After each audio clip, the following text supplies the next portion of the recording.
பெண்களுக்கு தூண்டும் என்பது போன்ற கருத்தவைய செய்தியை நபிகள் சொல்லி இருக்கிறார்கள்.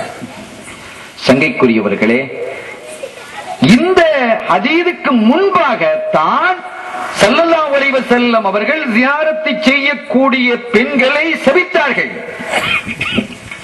எப்ப நீங்க ஜியாரத்தை செய்யுங்கள் என்று சொன்னார்களோ, இமாம் திர்மிதி அவங்க சொல்றாங்க, அறிஞர்கள் மற்ற அறிஞர்கள் சொன்னதாக அவர்கள் குறிப்பிடுகிறார்கள். இன்னஹாதா கபல அன் யுரஹிஸன் நபி ஸல்லல்லாஹு அலைஹி வஸல்லம் ஃபீ ஜியாரத்தில் குபூர்.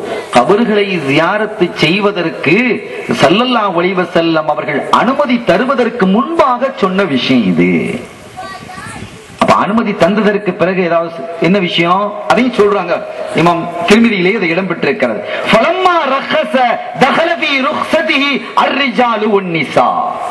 எப்ப அவர்கள் அனுமதி தந்தார்களோ அந்த அனுமதியில் ஆண்களுக்கும் தான் பெண்களுக்கும் தான் என்று இமாம் திர்மிதி எழுதி வச்சிருக்காங்க. அத சொல்லணுமா இல்லையா? இவங்க சொல்லணுமா இல்லையாங்க சகோதரர்களே? பாதியை சொல்லிட்டாங்க, ஹதீஸை சொன்னாங்க, ஹதீஸுக்கு கீழே திர்மிதி நீங்க போடுறீங்களே, அந்த திருமதி இமாம் என்ன சொன்னார்கள் என்பதை எழுதவில்லை, என்ன எழுதி வச்சிருக்கிறாங்க? இதே திருமதி அவங்க சொன்ன அந்த ஹதீஸுக்கு கீழே தான் எழுதி வச்சிருக்கிறாங்க. இதை விட பெரிய வேடிக்கை உங்களுக்கு என்னன்னு தெரியும். இது ஜாக்கு சமய அவங்களுடைய அமைப்பில் இருந்து போட்டிருக்கிறாங்க. டிஎன்டிஜே தலைவர் இருக்கிறார்ல, அவர் திருமதி வேடிக்கை உங்களுக்கு என்னன்னு தெரியும். இது ஜாக்கு சமய அவங்களுடைய அமைப்பில் இருந்து போட்டிருக்கிறாங்க. டிஎன்டிஜே தலைவர் இருக்கிறார்ல, அவர் திருமதியே மொழிபெயர்ப்பு செஞ்சிருக்கிறார். திருமதியும் மொழிபெயர்ப்பு செஞ்சிருக்கிறார். நாம முதல்ல எதை பார்ப்போம்? இந்த ஹதீஸ் தான் நான் பார்த்தேன். அந்த முதலாவது திறந்து இதுல என்ன எழுதி இருக்கிறார் தான் பார்த்தேன். அதுல கரெக்டா எழுதி இருக்கிறார், இது ஆண்களுக்கும் பெண்களுக்கும் என்று எழுதி இருக்கிறார். அவங்க எடுத்து பார்க்க சொல்லுங்க. அவர் எழுதுனா நாங்க ஏத்துக்கிடுவோமா? அவர் வேற மதுஹபு, நாங்க வேற மதுஹபுன்னா அதுக்கு நாங்க என்ன செய்யறது? உங்க மதுஹபு பத்தி நாங்க நினைச்சு கூட பாக்குறது இல்லையே. நாங்க நீங்க லலாலத்துல இருக்கிறத நாங்க சொல்றோம், நாங்க லலாலத்துல இருக்கிறத நீங்க சொல்றீங்க. சரி, அது வேற கச்சேரி. பல மதுஹபுகள் நீங்கள் எப்படி எல்லாம் மதுஹபுகளாக இருக்கிறீங்க என்பதையும் இன்ஷா அல்லாஹ் நேரம் தந்தால் விரிவாக சொல்லுவோம். ஆக நோட்டீஸ்ல நீங்க போட்டிருக்கக்கூடிய இந்த விஷயம், ரெண்டு விஷயத்தை நான் சொல்லி இருக்கிறேன், மற்றதையும் சொல்லி முடிக்கிறேன். உங்களுடைய பாஷையில் சொல்வதாக இருந்தால் வரிக்கு வரிக்கு விளக்கம் சொல்வோம். இதெல்லாம் அவங்க தந்த பாஷை. அவங்க சில அவங்களுக்கு சில அடைமொழிகள், அவர்களுக்கு சொந்தமான சில வரைமொழிகள், மொழிகள் இருக்கிறது. வரிக்கு வரி. இரண்டாவது வரி முடிஞ்சது. ஆக இரண்டாவது வரியில பெண்கள் ஜியாரத்தை செய்வது சாபம் இறங்குகிறது என்று சொன்ன அவர்கள் அதற்கு சில விளக்கத்தை நாம சொல்றோம், ஏற்கனவே சொல்லி இருக்கிறோம். அது ஸல்லல்லாஹு அலைஹி வஸல்லம் அவர்கள் ஜியாரத் செய்வதற்கு அனுமதி கொடுப்பதற்கு முன்பாக உள்ளது என்று. ஆயிஷா நாயகி ரலியல்லாஹு தஆலா அன்ஹா அவங்க சொல்றாங்க, இன்னி அதுகுலு ஃபீ பைத்தி அல்லதி ஃபீஹி ரசூலுல்லாஹி ஸல்லல்லாஹு அலைஹி வஸல்லம் வாலிஅன் தௌபி அகூலு இன்னஹா ஹுவ அபி வ ஜௌஜி فلما دفن عمر رضي الله تعالى عنه ما دخلت الا مشدودة ثيابي حياء من عمر. இது முஸ்லிம்ல இடம் பெற்றிருக்கு.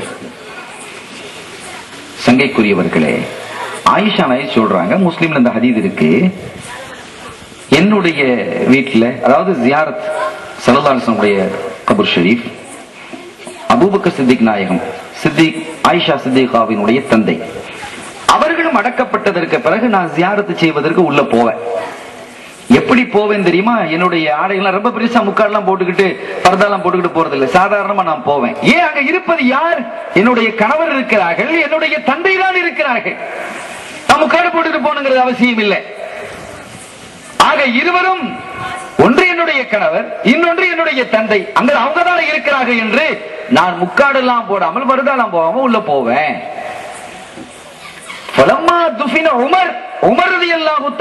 அவர்கள் அடக்கம் செய்யப்பட்டதற்கு பிறகு நான் முக்காடோடு பர்தா போட்டுக் கொண்டுதான் உள்ள நுழைவேன், ஜியாரத்து செய்ய செல்வேன் என்று ஆயிஷா நாயகி அறிவிச்சிருக்கிறாங்களே. ஆயிஷா நாயகி உங்க பார்வையில ஒரு பெண் இல்லையோ? பெண்கள் ஜியாரத்து செஞ்சால் ஆனத்துங்கிறாங்களே. ரசூல் வஃபாத்தானதற்கு பிறகுதான் இது நடக்கிறது. இந்த ஹதீஸ் மாறிவிட்டதா என்றால் இல்லை என்பதும் அது தெளிவாகிறது. ரசூல் வஃபாத் ஆயிட்டாங்க, அதற்கு பிறகு ஹதீஸ் மன்சூக் வர்றதுக்கு வாய்ப்பும் இல்லை. ஆயிஷா நாயகி போயிருக்கிறாங்க. இது இப்படி இருக்க இன்னொரு ஹதீஸ் பாருங்க. ஸல்லல்லாஹு அலைஹி வஸல்லம் அவர்களிடத்தில் ஆயிஷா நாயகி கேட்கிறாங்க, மாதா அகுலு ஃபீ ஹாதிஹி தஅனி ஜியாரத்துல் குபூர், நான் கபர் ஜியாரத்துக்கு போனா என்ன சொல்லணும், என்ன ஓதணும், என்ன சொல்லணும் என்று ஆயிஷா நாயகி ரலியல்லாஹு தஆலா அன்ஹா அவர்கள் ஸல்லல்லாஹு அலைஹி வஸல்லம் அவரிடத்துல கேட்கிறாங்க. அப்ப அவங்க என்ன பதில் சொல்லி இருக்கணும்? என்ன ஆயிஷா, நானே ஜியாரத்து செய்யக்கூடிய பெண்களை அல்லாஹ் லானத்தை செய்வான் என்று சொல்லிக் கொண்டிருக்கிறேன், நான் லானத்தை செய்கிறேன். அப்படி இருக்கும் பொழுது ஜியாரத்திலே போய் என்ன ஓட வேண்டும் என்று கேட்கிறாயே, என்ன சொல்ல வேண்டும் என்று கேட்கிறாயே, அது எப்படி நியாயமாக ஆகும்? ஜியாரத்தெல்லாம் செய்யக்கூடாத பெண்கள் என்றெல்லாம் சொல்லி இருக்கணும்.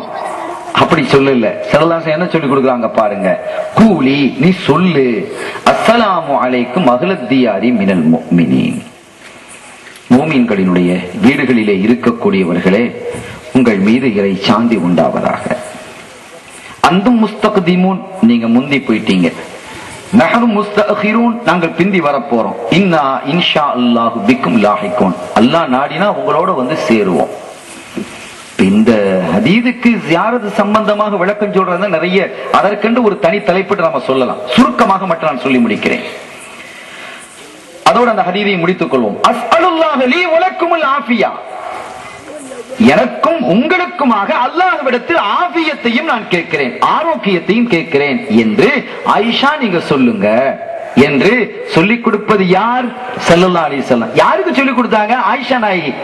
நாங்க ஆயிஷா நாயகி ஒரு பெண்ணு தான் நினைச்சிட்டு இருக்கோம். நீங்க எப்படி நினைச்சிருக்கிறீங்க?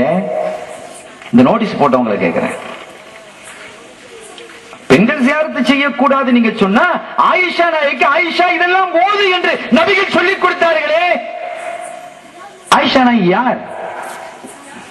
ஆயிஷா நாயகி ரலியல்லாஹு தஆலா ஜியாரத்துக்கு போயிருக்கிறாங்களே, பல பெண்கள் போயிருக்கிறாங்க, அது வேற விஷயம். ஆயிஷா நாயகியே போயிருக்கிறார்கள் என்று சொல்லும் பொழுது ஷரியத்தில் எவ்வளவு பேணுதலானவர்கள். அதனால ரசூல் என்ன சொல்லி கொடுக்கறாங்க? அவங்களோட பேச சொல்றாங்க, உங்கள் மீது இறை சாந்தி உண்டாவதாக. நீங்க முன்னால போயிட்டீங்க, நாங்க பின்னால வர்றோம். அல்லாஹ் நாடினால் உங்களோடு வந்து நாங்கள் சேருவோம். கொஞ்சம் யோசிச்சு பாருங்க. அவங்க கபூர் தனித்தனியா தானே அடக்கப்பட்டிருக்கும், எப்படி போய் சேர முடியும்?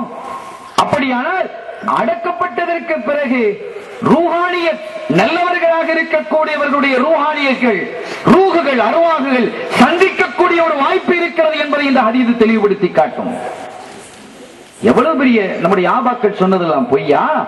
தஸர்ருஃபாத், வலிமார்களுக்கு இடையில தஸர்ருஃபாத் இருக்கிறது, இடம்பெயர்தல் இருக்கிறது, அவர்கள் பலரை சந்திப்பதற்கு வாய்ப்பு இருக்கிறது என்று சொல்லி தந்தார்கள். இந்த ஹதீஸ் உறுதிப்படுத்துகிறதா இல்லையா? அல்லாஹ் நாடினா நாங்கள் உங்களை வந்து சந்திப்போம், உங்களை வந்து சேருவோம், உங்களோடு சேர்ந்திருப்போம்.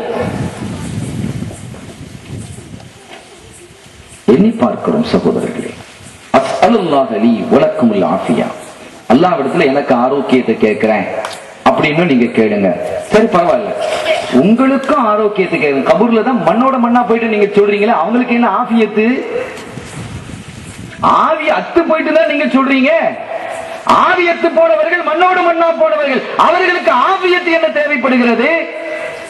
ஆயிஷா நீங்கள் கேளுங்கள், எனக்கும் உங்களுக்குமாக ஆரோக்கியத்தை, ஆவியத்தை நான் அல்லாஹ்விடத்தில் கேட்கிறேன். ஒரு வாழ்வு என்று இருந்தால் தானே ஆபியத்து என்பது வரும்.